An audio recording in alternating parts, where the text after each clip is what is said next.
First reading, a reading from the book of Ruth, chapter 2, verses 1 to 3, 8 to 11, and chapter 4, verses 13 to 17.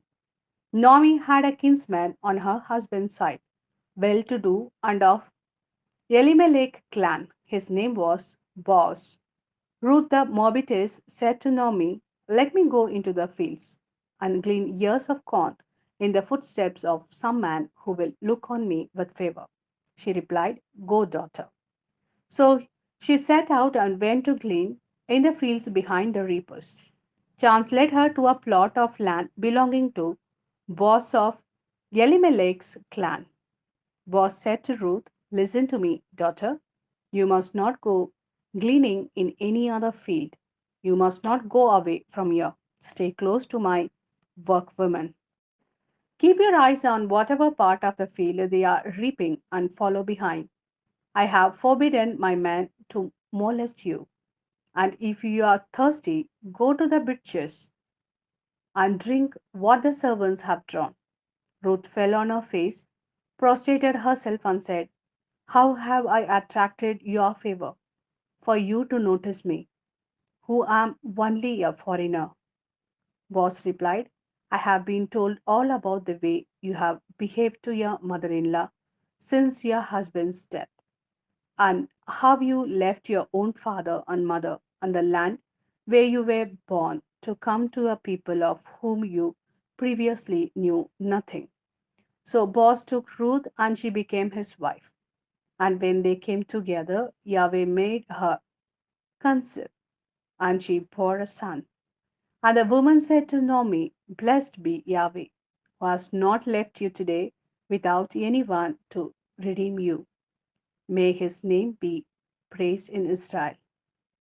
The child will be a comfort to you and the prop of your old age, for he has been born to the daughter in law who loves you and is more to you than 7 sons."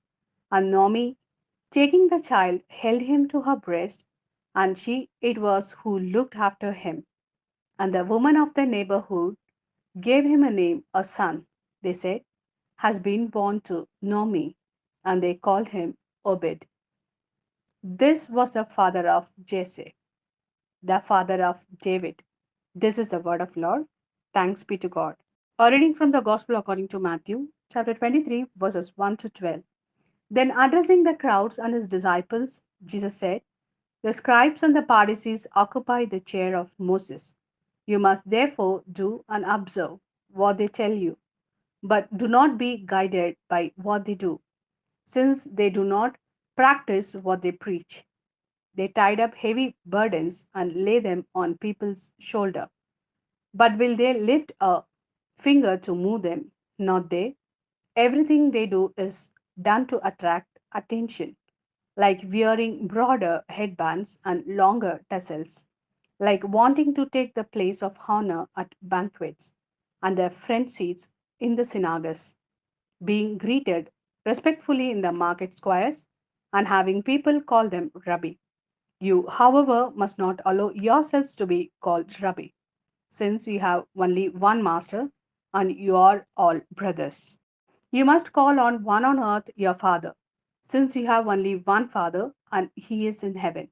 Nor must you allow yourselves to be called teachers, for you have only one teacher, the Christ. The greatest among you must be your servant. Anyone who raises himself up will be humbled, and anyone who humbles himself will be raised up.